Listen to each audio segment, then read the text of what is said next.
am Malika Bilal, and you're in the stream. And I'm Dan Ming. How do you rebuild an entire island, one that's already under an enormous amount of debt, after it's been decimated by a hurricane?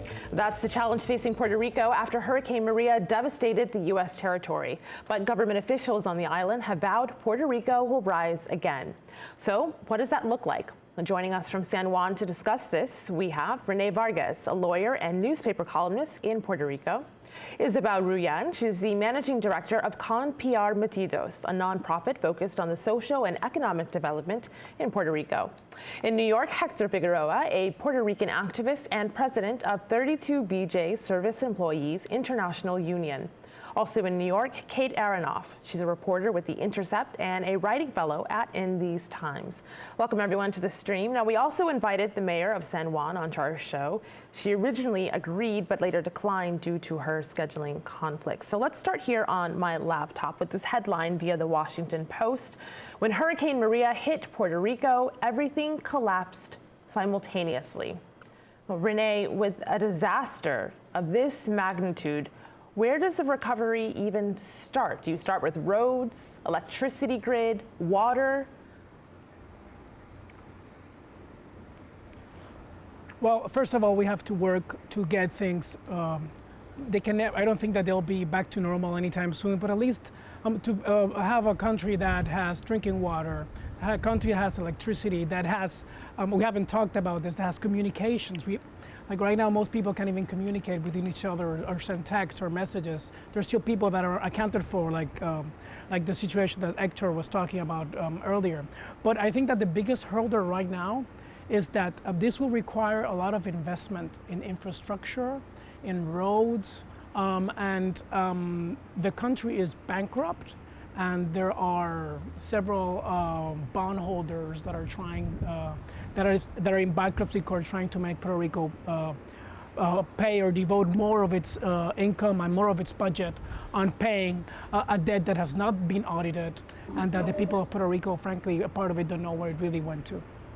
So, Renee, you mentioned a lot of things in that response, but I just want to pick up on one, which is the aid that the U.S. government needs to give to Puerto Rico. And Isabel, I want to read you these tweets. We got one from David. He says, for one, the president should not be so passive-aggressive towards providing aid. Puerto Ricans are tax-paying American citizens. And then Elisa also tweeted us, she says, we need a comprehensive recovery package from Congress. Puerto Rico was already in the hole financially.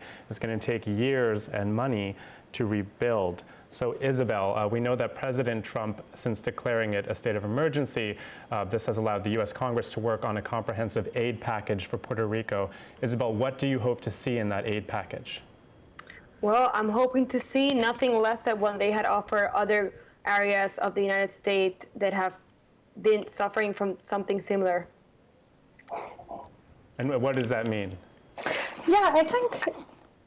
Kate, go ahead. If I can jump in. Yeah, I think something that I've been looking at just as I've been following what's been happening in Puerto Rico, and of course I'm not there, is just how Puerto Rico has responded to these sorts of crises before. In 1928, a storm called San Felipe hit the island. In 1932, a storm called San Ciprian. And between that was, of course, the Great Depression. And the way that the United States government decided to respond to those three storms that had hit Puerto Rico then was to offer massive levels of relief and to really revolutionize Puerto Rico's public sphere. And so in thinking about how to respond to this crisis and these sort of overlapping crises that are affecting Puerto Rico, it's not just sort of austerity or a really kind of weak recovery that is what we have to go off of, but can actually look to Puerto Rico's own history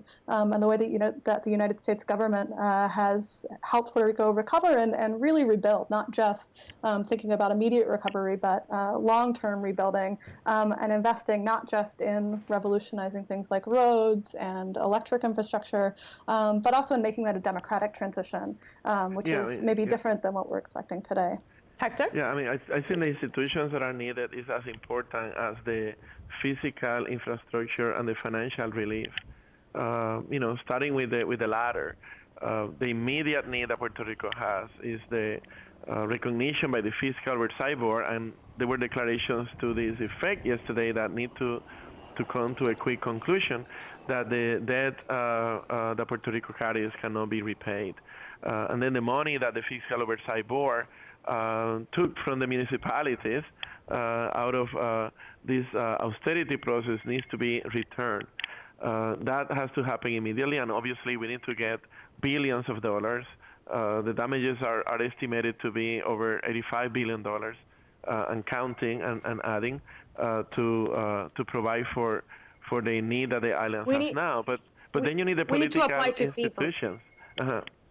We need people to get those part of those billions of dollars to the island that we so rightfully deserve and that we have worked for, paying taxes and serving in the military.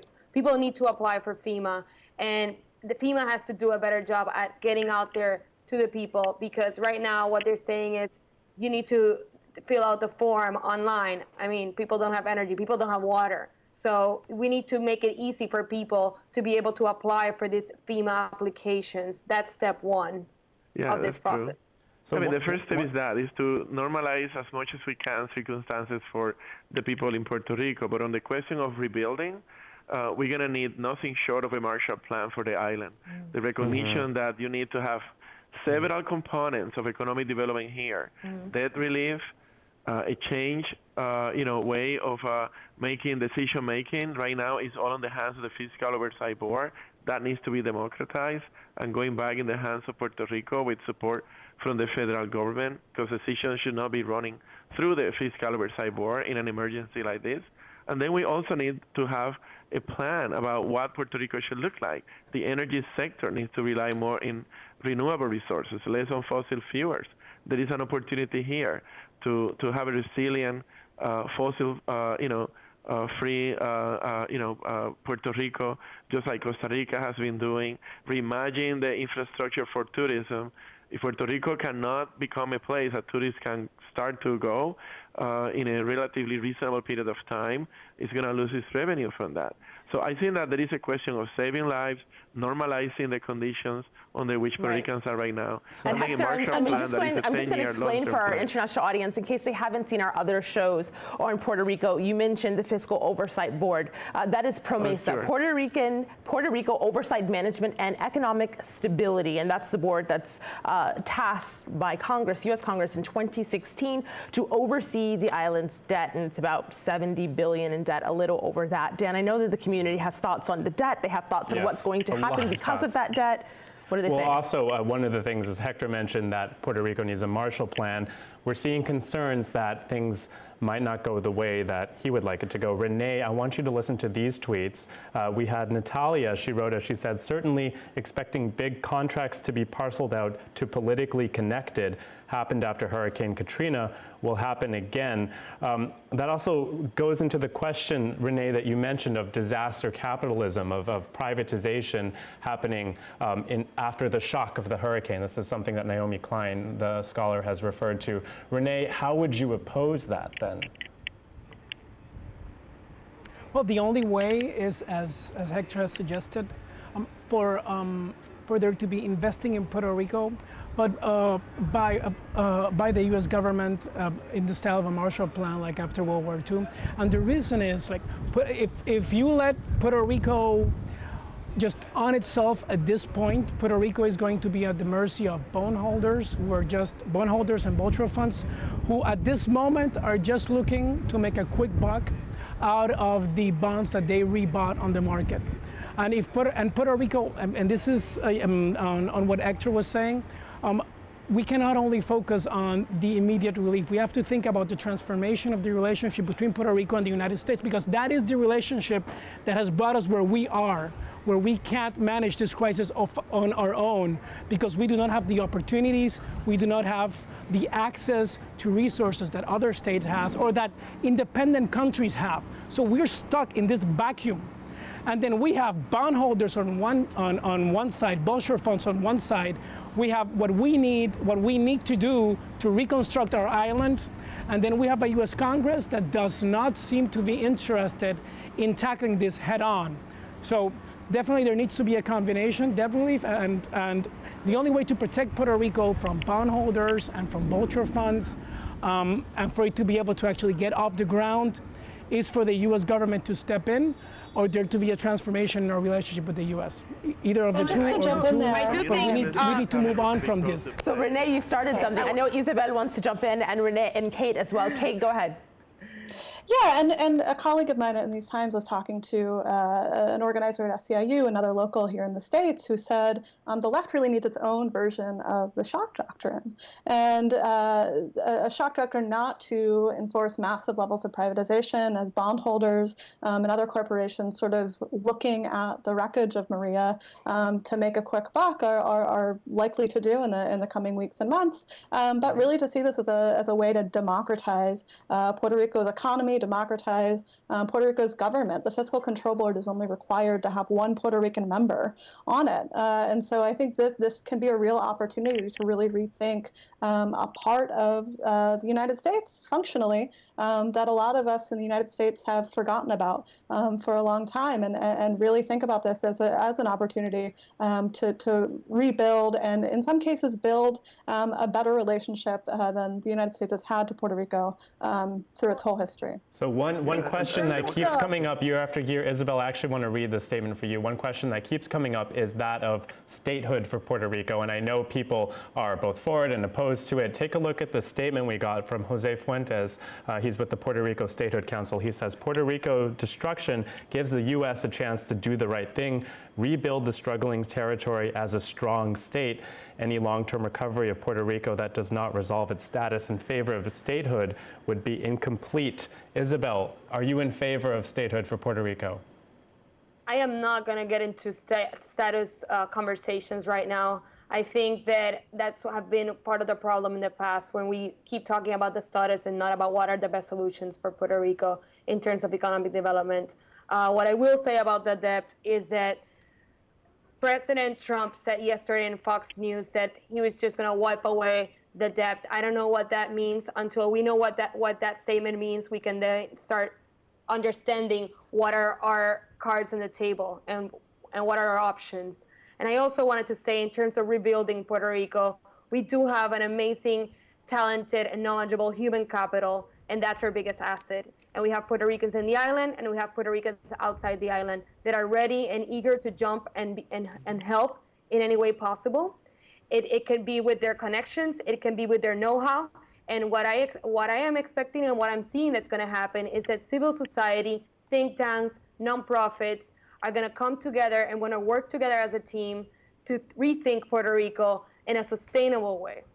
And so, Isabel, what you were talking about there, I'm gonna pull this up. Hector, I hear you, Hector, and I'm gonna go to you, but I want to explain for our international audience. So Isabel mentioned Trump's comments from this week. Trump vowed to wipe out Puerto Rico's debt in an interview on Fox News. Then this happened. This is via The Hill, though lots of other news organizations have it. Just in, budget chief contradicts Trump on Puerto Rico debt. And this is the White House budget director, Mick Mulvaney, who on Wednesday said, we're absolutely not going to bail them out. This headline is he's walking back Trump's comments on wiping out Puerto Rico debt. So Hector, I know that you and your organization have been out on the streets. I have this tweet pulled up here. We have to restructure Puerto Rico so it works for the people, not the hedge funds and banks. And that's the VP of your organization. Absolutely. What do you make of that? Well, I mean, listen, it goes back to the question of the status and statehood and the need to democratize Puerto Rico and have strong civil society institutions. But let's examine what those institutions are. The labor movement in Puerto Rico has been decimated, largely inflicted by the successive administrations that have been implementing austerity programs. We need the labor movement in the state to help the labor movement in Puerto Rico to rebuild itself, so we have a strong worker voice that informs how the restructuring and redevelopment is going to happen. We also need to get the kind of institutions and organizations in the progressive movement, foundations and others, to really, really support the efforts on the grassroots, neighborhood organizations on the environment, organizations about affordable housing in the poorest communities of Puerto Rico. They are being wiped out. Imagine this hurricane having uprooted already fragile institutions that allowed these voices to be at least be heard. They're now being silent. So we have to make sure that the Puerto Rico diaspora fight the hedge funds and the vultures funds, that are trying to profit from the island. We need to organize a political power of the Puerto Rican community and our allies that cross the Puerto Rican community to demand Congress to take action. The statement correcting Trump is a shameful charade. Puerto Rico cannot pay this debt. It's not about bailing out Puerto Rico. It's about doing what is right for 3 million Americans. And then we also need to strengthen the independent civil society organizations and sectors in Puerto Rico, the agricultural sector, the labor sector, advocates at the community level, so we can build a strong counterbalance. I hear what you're saying, but I don't know that it's going to happen. I pulled up a couple of headlines here, and this is from The Intercept. Kate, I'll give these to you because you've worked on a few of these. So this one, Puerto Rican debt holders respond to catastrophic hurricane by offering Puerto Rico more debt. That's your colleague at The Intercept. But then earlier, when we saw Hurricane Irma touch down in Puerto Rico, Hurricane Irma unleashes the forces of privatization in Puerto Rico. Some of these seem to be forces that are going to work against what Hector is advocating. What do you say, Kate? That's exactly right. I think something to really be paying close attention to, and if we've learned anything from Hurricane Katrina, is that there are going to be a lot of people looking to make money off of what's just happened, this human tragedy that's just happened. And some of those people may be the same folks who created Puerto Rico's debt crisis in the first place. So Wall Street banks engineered what may well be illegal forms of debt and continue to issue these bonds. And many of these same Wall Street banks have created massive infrastructure funds over the last decade since the Great Recession. One of them being Goldman Sachs, which has already had a hand in privatizing Puerto Rico's toll roads and highways through a company called Metropistas. So something to really look out for is just that the vultures are going to swoop in, and they're already starting to do this with PREPA, and that was happening long before the Puerto Rican Electric Power Authority, and that was happening long before even Hurricane Irma hit. The Fiscal Control Board had signed a contract with McKinsey Company and had been very clear that it wanted to privatize Puerto Rico's Electric Power Authority. So something to really be watchful for is, who is benefiting from these rebuilding efforts, and is it the same people who have put Puerto Rico in some of the same crisis that it's dealing with today? So one of the consequences that we've seen of the, sorry, Hector, I just want to read this tweet. One of the consequences that we've seen of the debt crisis, and now people are worried that it's going to worsen with the hurricane, is out-migration, people leaving Puerto Rico for the mainland. Renee, take a look at these tweets that we got from Rojo. He says, "The last I heard, my mom was trying to convince dad to come stateside, leaving home due to his health. He's been reluctant. So far, they are staying." He also added that a couple of cousins, he believes, are moving from Puerto Rico to the mainland because of the hurricane. Renee, does this concern you, people leaving Puerto Rico for the mainland because of these overlapping crises? It has been a concern for the last decade. Puerto Rico is depopulating itself, and we're not only losing our talented citizens, we're losing university graduates, we're losing the cream of the crop of this country. And they're leaving because they're looking for better opportunity, because our government and our current situation has not been able to provide good and stable jobs for them. And of course now that's even worse, because those companies that were operating and are operating in Puerto Rico do not have power, do not have ways to restart their businesses unless they get diesel and have generators, which is an additional expense, especially for small commerces and small business owners and entrepreneurs that are out in Puerto Rico. So this is going to make it worse, and it is making it worse. Isabel? There's going to be people leaving, but there's also going to be people coming back. And I'm hoping that those that leave, it's temporary. But there's going to be people coming back. We're going to need engineers. We're going to need to reconstruct this country, And if we have something as good engineers, and we've lost a lot of them that have left to the mainland U.S., but we're going to have to need them back. And that's going to happen in many other industries. And I'm confident that we're going to get back on our feet. Where does that confidence come from? Can you share with us? Why do you think that? And as I said, because Puerto Ricans are resilient people, and we've been through tough situations before. But if there's something we do is we connect with the diaspora. What's my organization mainly focuses in connecting the diaspora to local opportunities. And no matter where Puerto Ricans are, they can help somehow. And they will, because they are helping right now. And that's what we have to focus on.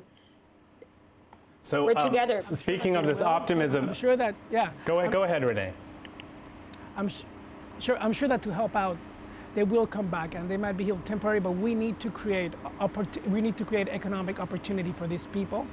And as long as we have a fiscal crisis and an economic crisis, our people are going to keep leaving. And once again, those are issues that we need to tackle at the local with our government, but also in Congress with reforms to statutes concerning Puerto Rico. And as long as that doesn't change, we're going to be stuck in the same place. And I do share Isabel's optimism in the short term, but I'm not so sure in the long term. And I do hope that we're able to move forward, and we are resilient people. We are working right now, but there is a reality. If you can't get a job, if there's no economic opportunity in the island, if people are leaving, everything gets worse. And we need to focus on how to change that situation. So speaking of how to change the situation, one idea that's been proposed is rebuilding the entire electrical grid for the island. Kate, I want you to take a listen to this video comment we got from Martin Echenique. He's a journalist with City Lab. So the main problem with Puerto Rico's grid is that it is pretty much an outdated and rudimental system. It is a system that has only regained 6% of its capacity since the hurricane's landfall over 2 weeks ago. So now the challenge for the island is to start rethinking and reimagining how they want to rebuild a greener, safer, more sustainable, and more efficient grid. And one of the ways to achieve that is to start thinking about microgrids as a viable solution. Also, the island should start thinking about alternative sources of energy, such as like solar power or wind power, and drift away from oil and gas as sources to power its electricity demands. So Kate, do you think this is what Puerto Rico needs, to move to renewable energy sources and smaller scale grids that can be disconnected so that it doesn't affect the whole island?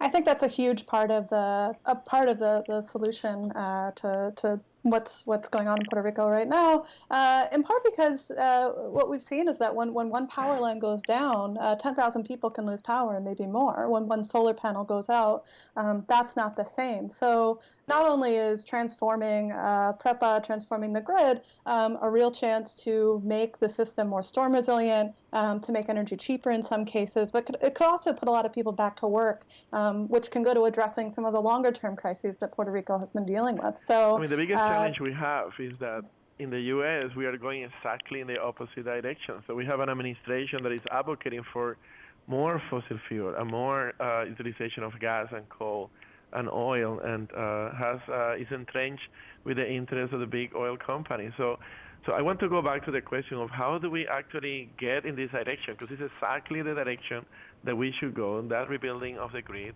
And it's exactly right that we need to encourage Puerto Ricans to go back and help rebuild the island and support educational institutions on the island so they can develop the talent that will be necessary, going forward over the next decade or two. But we also need to recognize that we have to build bridges and alliances with those that are fighting the very forces that are going to oppose these kind of changes in Puerto Rico. So it's good that we have confidence in ourselves, but we cannot do this ourselves alone. We have to reach out to the people in the States, not just in the Puerto Rican diaspora, but beyond, who have a shared interest in economic justice, in renewables, in challenging this administration in the White House in the direction that is taking the U.S. If the U.S. is going in the wrong direction, Puerto Rico is rebuilt. The rebuild of Puerto Rico is not going to go on the direction that we want it either. So we have to build political power and education and organization, in the States. Hector, I think that is a perfect place to end this conversation. We cannot do this ourselves alone, and I heard Isabel jump in and agree with that. Unfortunately, we are out of time for this part of the program. A big thank you to our guests and, of course, our community. Do you want to leave us with the last word, Dan? So I'll give the last word to Angela, who tweeted to remind us that Puerto Ricans are U.S. citizens. She says, help them. They are Americans. This shouldn't be a discussion. Well said. Until next time, we'll see you online.